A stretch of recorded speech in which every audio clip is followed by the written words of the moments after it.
Our next speaker is Bob Shamburek from NIH, and he'll talk about hyperlipidemia. I just have to say I am honored to speak at this meeting. I'm going to be presenting the results of the lipid portion of what you've heard as the NIH trial, and Muriel is going to be the speaker following me, and she'll give multiple different ones. But this certainly wouldn't have happened if it wasn't for her and Jan, and if the society didn't exist with this great amount of patients, it never would have occurred. So I'm going to first start. This is a little addition to my talk. But I do have to admit I'm electronically disabled, so I have to rely on kids and daughters and stuff. And I like the way they did the previous questions and answers things, so I was going to add that to mine. So if there's some younger people in here, look for a grandparent, and what I want you to do is reach into your pocket and pull out one of these things. It's a pencil. You may not have ever seen one in a piece of paper. So if I ask you the first question on mine, how many people or how many different triglyceride particles could we have identified at the last ALSTROM meeting? That's correct. No one's raising their hand. 0. We were unable to measure any at that time. At the end of my talk, you're going to hear we have new technology where clinically we are probably able to identify 4 different ones. Research-wise, actually 21 different ones. And what is this as far as relevance? So if I came in here and I told you Alström syndrome is a problem of fibrosis, that's all we know. You'd want to know what organs, kidney, eye, liver, and we're that far back when it comes to triglyceride problems. So we need to understand that. The unfortunate thing is the world is cholesterol-centric. We're all looking for heart disease and things. The Alström, it seems to be one of the biggest things, is HDL, which we know as good cholesterol, and LDL, which we know is bad. And this all comes from where the liver secretes an LDL, or a particle that's cholesterol-rich, that can go over and cause heart disease. And I'm not saying this is happening in Alström's. And then reverse cholesterol, HDL. And on each of those particles, I'm going to say one thing that does clinically help us is they have proteins. And the proteins, if you want to think of them, they're like your cell phones. So in the case of Alström's, if your triglyceride is above 400, you're not going to be able to get an assessment of your LDL, a calculated one. But the ApoB can be a surrogate marker of that. So what is cholesterol? Cholesterol is a 4-ring structure. Really, what do we need it for? It's a precursor of hormones, and it really stabilizes membranes. That's it. Otherwise, too much can cause problems. And below is triglyceride. What is triglyceride? It's your energy source. You see 3 little fatty acids here. Those have to be removed, and that's how we use energy. Well, you hear about saturated and unsaturated, and the upper one is a saturated one, such as butter. And you notice it's not kinked, it's straight.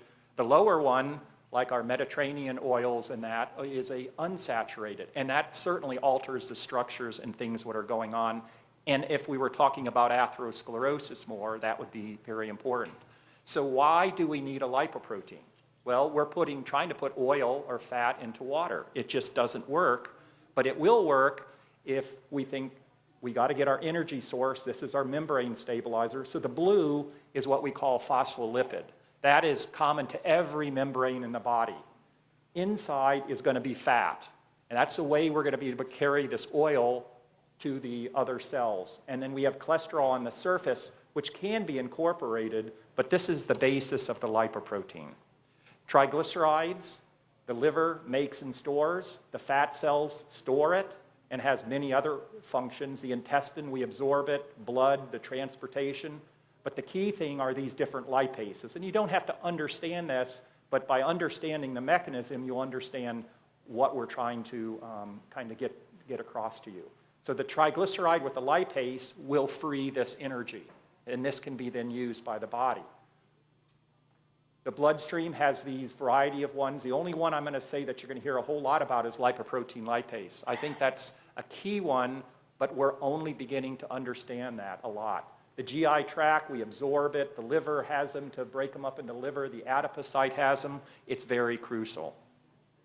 So this is cholesterol metabolism 101. So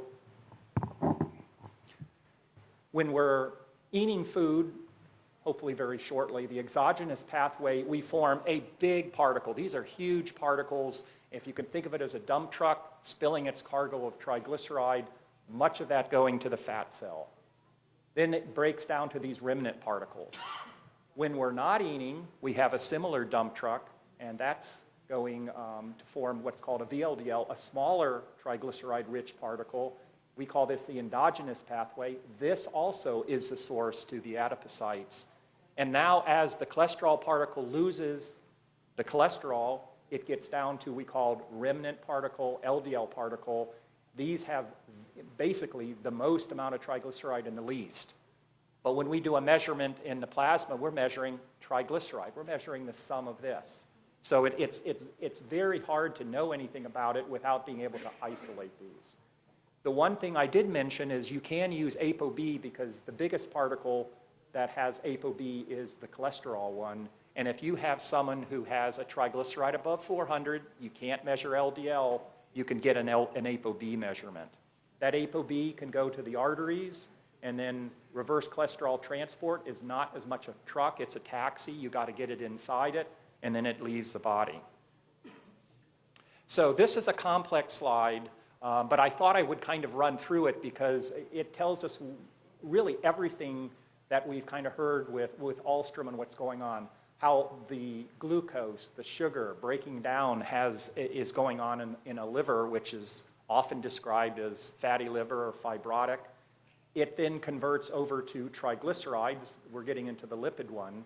And here, if there are abnormalities in it, which we know there are some, but not specifically, you can develop a fatty liver, and there are different names for it. We hope the particle can go out as a VLDL particle, and that's where this lipoprotein lipase is very key. But not only VLDL, we have chylomicrons. But what are we measuring in the plasma? Triglycerides. So we're going to be able to make advances now that we can separate these particles. Then in Alström syndrome, we have problems here with probably lipoprotein lipase and also in the adipocyte and also getting them back to the liver, which could cause plaques, but I think we're finding, and I think we heard from the previous speakers, this pathway is not as bad as we would have assumed. With normal triglycerides, they can be cleared. So this is the particles. These are the trucks that we have to unload the cargo. The red is the triglyceride, and this is the chylomicron. So one thing I think clinically I would say, and we can talk about it more, is if you have Alström's, get a fasting sample. I think that's the most universal. If you have other disorders or other arguments of fasting, non-fasting, I think for the most part that eliminates this particle. But if it isn't eliminated, which is typical of Alström, we can pick it up and we have a better idea of after a 10-hour fast what type of particle is. This would be a particle or a plasma of someone who had total cholesterol of 1,000. It doesn't change, only triglycerides. I could take a patient who has a markedly elevated triglyceride, spin it for 10 minutes, or actually just put it in the refrigerator, and you get this cream as much as you get with your coffee, but that is coming from the intestine.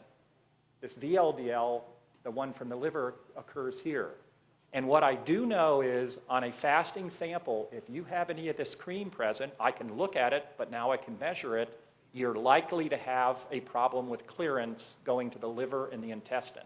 And now we're going to be able to measure this more. The cholesterol ones, I'm going to go very quickly, are VLDL, LDL, and HDL. We hear about this as the good one. We hear about this as the bad one.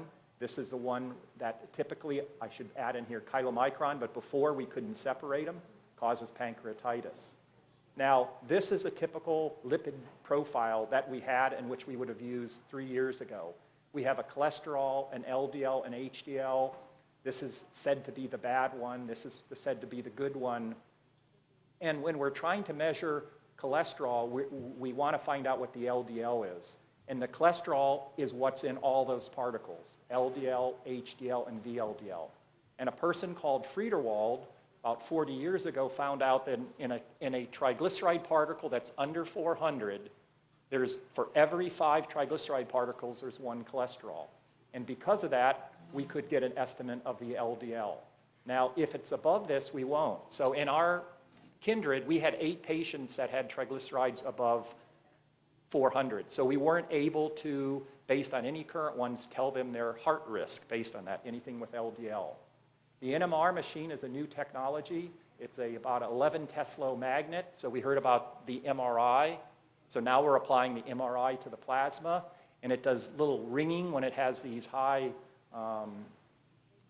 magnetic things. If you think of it as little bells, it does a little ringing, and they have, based on the size, different ones that we can record. We get a full spectrum. So we get a spectrum of several thousand proteins. We're just going to look at this aspect. And at the very last, I'm going to tell you about one we've started to look at some glycosylated proteins that might be related actually to the adipocytes. So we can separate many particles. I'm going to show you clinically, we're going to do for the triglycerides only 4, but I can measure as many as 21. So this is our truck, and we can measure these particles. Once again, these are the HDL, the LDL, and the VLDL.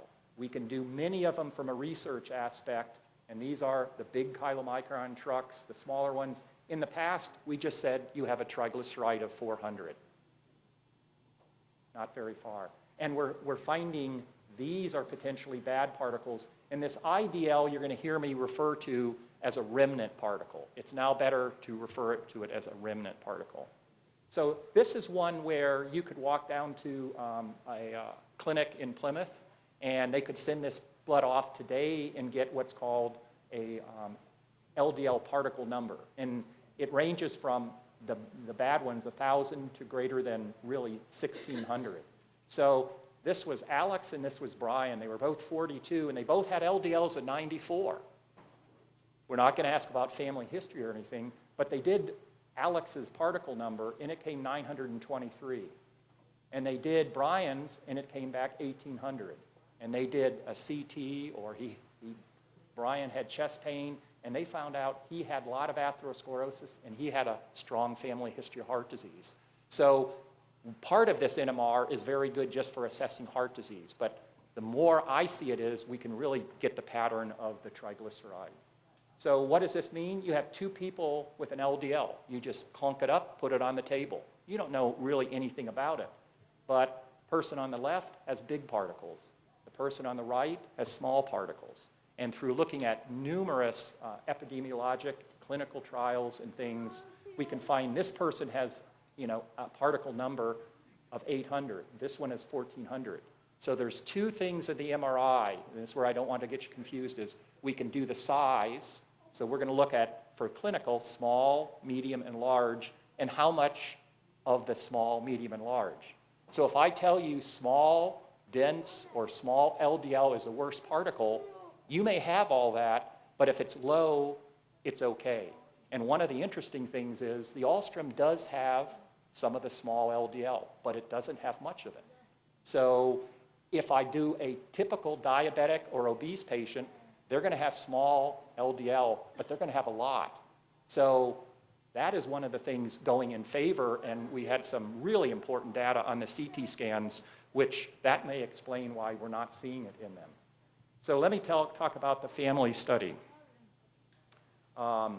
We were doing advanced lipid analysis, and in fact, this super advanced was only available to me for in the last two months. But we added an additional thing, and I thank the parents for this. We got the bloods from many of the parents. And we also looked at the family history. So we had 38 Alström, and Mariel's going to talk more about this, and some twins, 2 or more, but we had 36 parents. We only had 4 that we didn't get blood, but 2 of them were adopted. So really, we only missed 2 families that we didn't get some blood from. And I'm going to try to show how the family also kind of helps in this. Mariel will talk about, we had a big range of patients.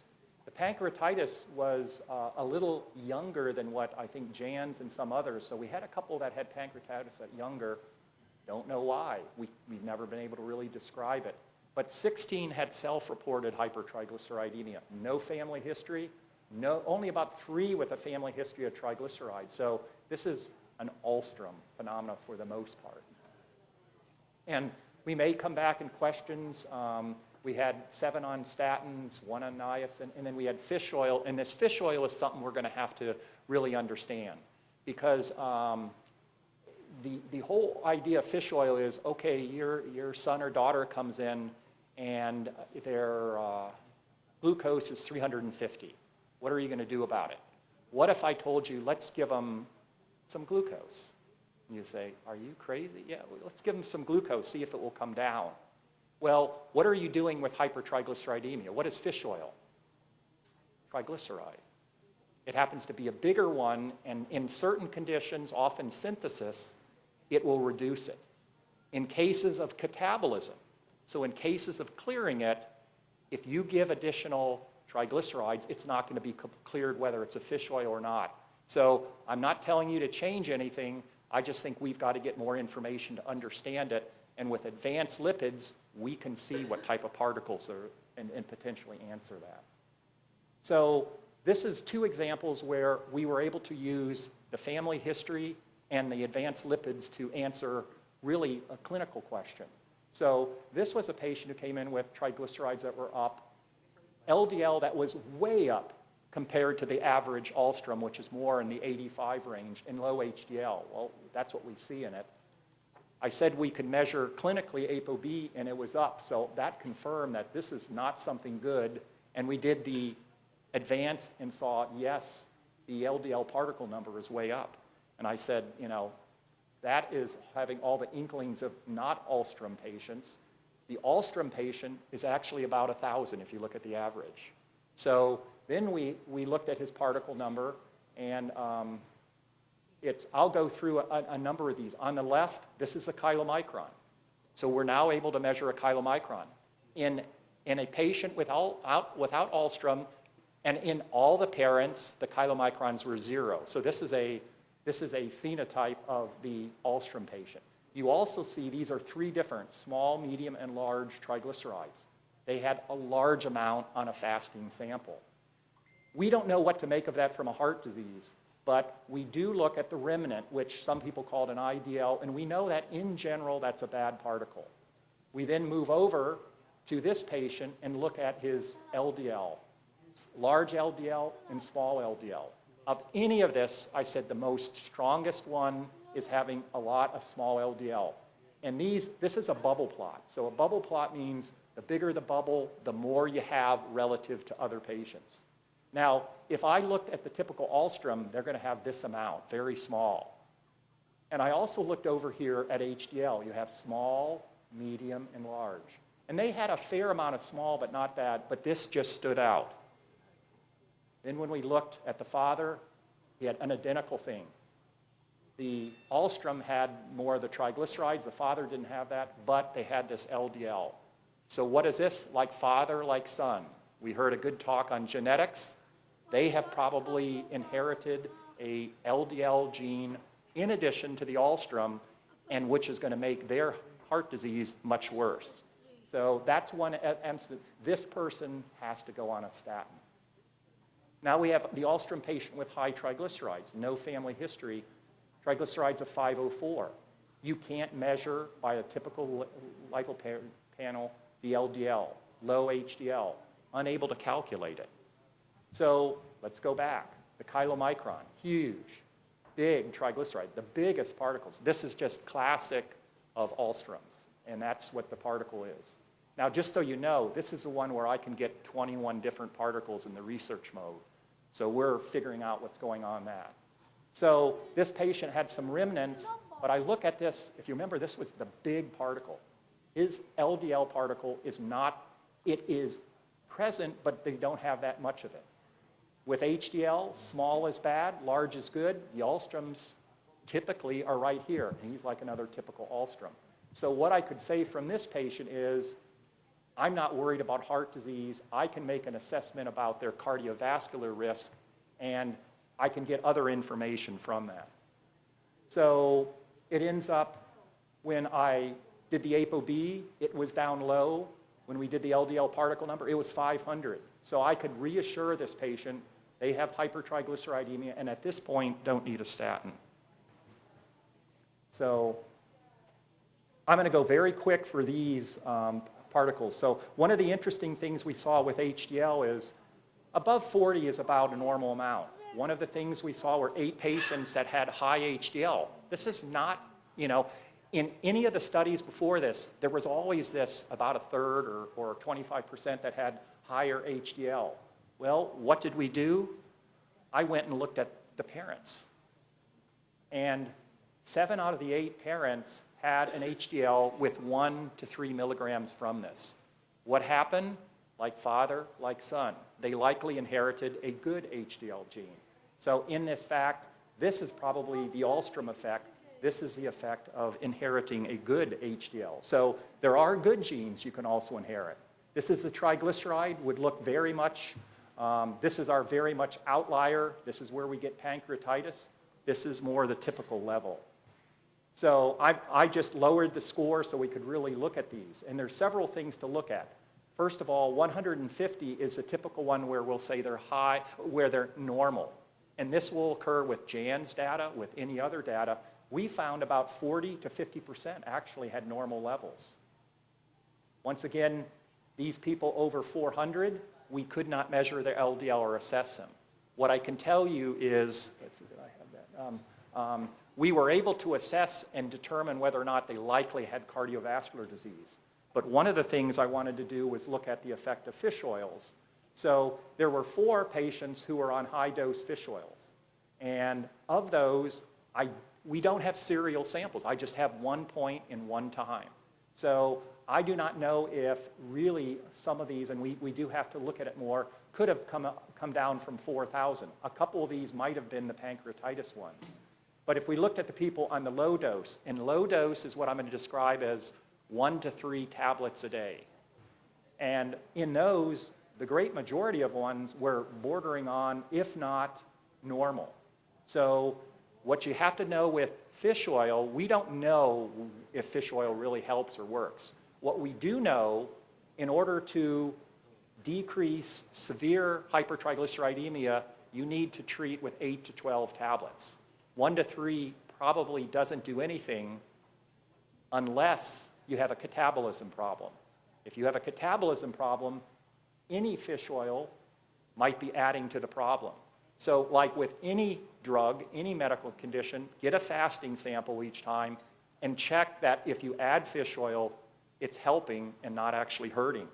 Could any of these on the high dose actually be up because you're adding triglyceride? So we're going to very much kind of try to finish. This is the sum total of all the Alström patients in the NIH trial summed together. If we look over at the chylomicrons in the parents, none of them had any chylomicron. That's one of their phenotypes. And this is really, I couldn't have gotten a more classic of big, small, smaller. We're seeing a problem with catabolism right here. And is that surprising? The adipocyte is not behaving. The liver is probably having problems. We know fatty liver. We can correlate this later on together. They also have this remnant particle, which we typically think of as bad, as an inflammatory one, but we don't really know how it reacts in Alström. And one of the encouraging things I said was, this is not up here like the LDL disorders. So the LDL, actually, we have some small stuff, but we don't have much. And with HDL, when I hear about low HDL being a risk factor, it's having small. They don't have much small, but they also don't have what I'd call the beneficial. They're sitting there in the neutral. So it's actually a pretty interesting phenotype that's real characteristic. So HDL, not bad or good. So I'm not going to go through all this. We know cholesterol, triglyceride, cholesterol is low, triglyceride is up, HDL is low. The 2 cell phones are also low. The particle number, again, this was the most astounding of it. I expected it over 1,500. But this might expect why, with the CT angiograms before, we're not seeing in the majority of the patients unless you have a genetic disorder. If you have an LDL genetic disorder, it's going to put it over 2,000. And I'm going to very quickly, in 3 minutes, I don't have enough time to go over glycate, but it's a new biomarker. We have, I'm not going to go through large particles, small HDL, and glycate is a brand new biomarker really only on the field this year.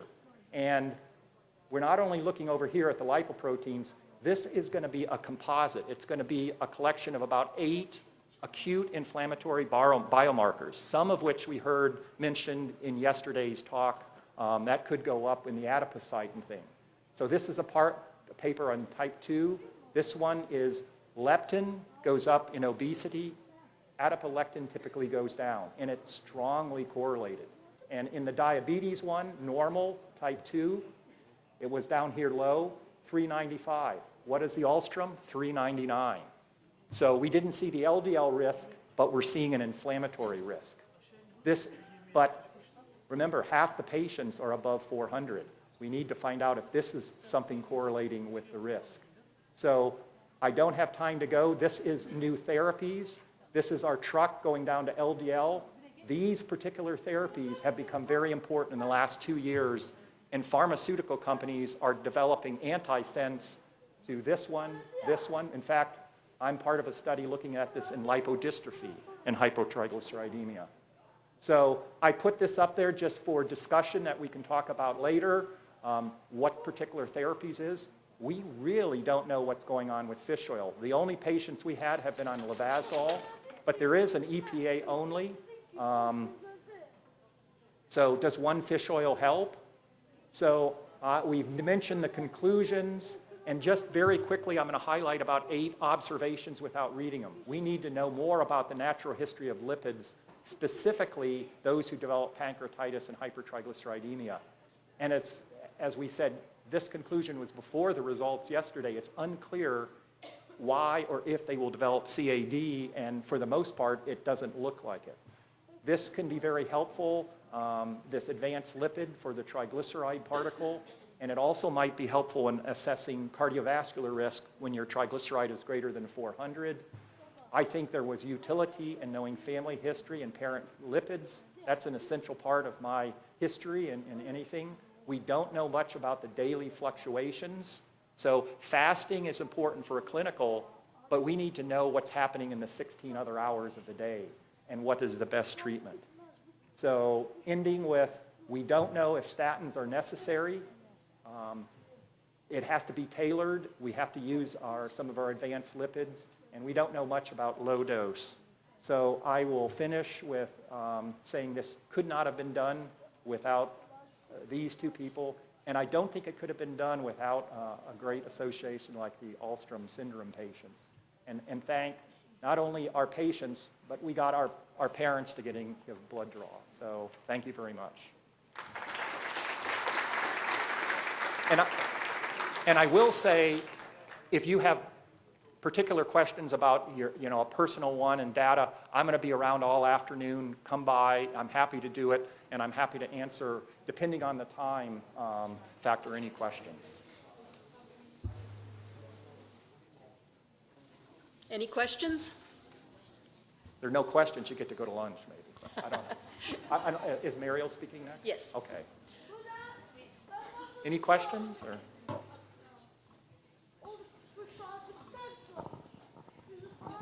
This information that you showed us and all the graphs, can we find this on the site for Alström?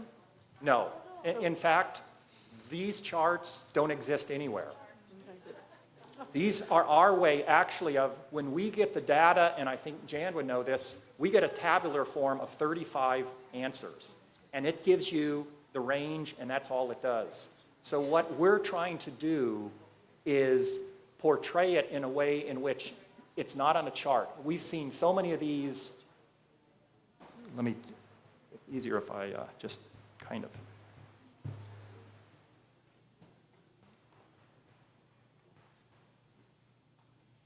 Oh, so this would be it.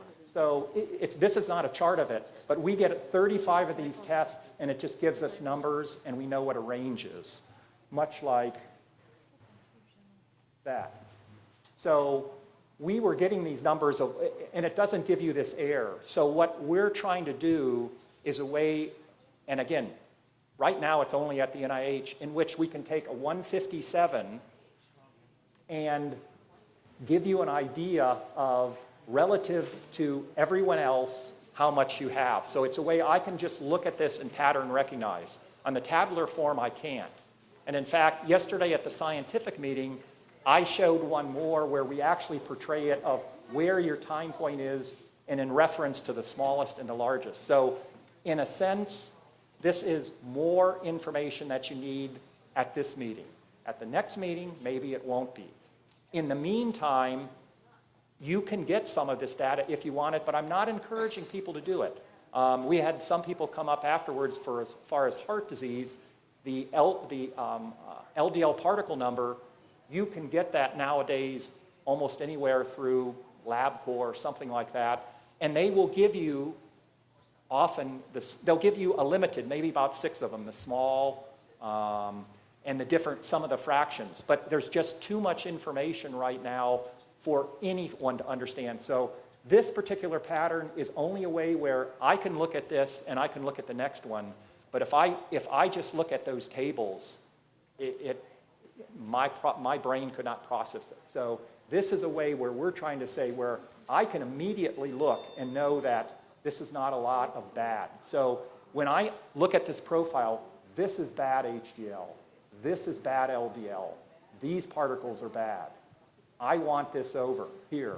If I put a person on a statin, they typically switch over to here and this goes down. So these are patterns we know, but this is just our way right now of looking at it and, you know, of having a way of processing it. So, and again, as I said, we have multiple, from a research aspect, you see 3 particles. We actually can have 3 different large, 3 different medium, and 3 different small. And we're finding different patterns based on different genetic determinants. The genetic determinants determine the metabolism and some other things. So there are going to be specific patterns we can see. So The question also was if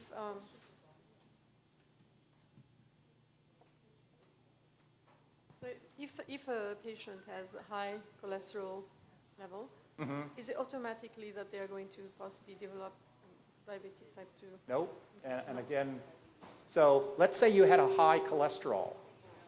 Once again with cholesterol, if you had a high LDL, you'd be most likely benefited. So if this person, this HDL is low, let's say this HDL was 100. Let's say it had 70 milligrams more. This total cholesterol, if it was 70 milligrams more, would be about 230. So you would say, would you want, if someone asked me, do you want a cholesterol total of 230 or 157? And I'd say, I don't know. You know, it's sort of like you have a patient with Alström. Okay, what are their symptoms? We have someone who hasn't developed a cardiomyopathy. There are different types of phenotypes. So with cholesterol, that's the one, but the Alström is a very, very different profile than what we have. We don't see high HDLs, but with total cholesterol, I would prefer this cholesterol up because we're looking at the cholesterol in good HDL. So cholesterol is what's in the good, what's in the bad, and what's in the triglyceride. But if you told me someone has a cholesterol of 500, I know that's markedly abnormal, and they probably have LDL and other things. But the first thing we want to do is see what the triglycerides are, and then see if they have an LDL disorder. So we look at it at all aspects. So if you looked at an Alström, you'd want to know the renal function. You would want to know the pulmonary function. You'd want to know the retinal function. So from a lipid aspect, if you tell me, okay, the Alström is high cholesterol, I need to know what the HDL is. I need to know what the LDL, and it isn't always straightforward. So, you know, you could say the same thing about the symptoms, which is better, which is worse. But so this is something that's evolving. This is something where at the last meeting, all I could tell you is your son or daughter had a high triglyceride. It's not meeting. I mean, your daughter has, or son has Alström. That's nothing. So we are way behind, but we now have, you know, the ability to see these different particles, and we're putting it together. We're looking what happens in insulin-resistant metabolic syndrome, what happens in lipodystrophy, what happens in Alström. And from all those, and then we're looking at cholesterol disorders. So the majority of the world is using this for cholesterol. Am I going to get a heart attack? We want to apply this to the triglyceride disorders because we've never been able to do particle separation and analysis. So stay tuned. It's in development, so. Okay, if anyone else has questions for Bob, I'm sure you can catch up with him over lunch. Yeah.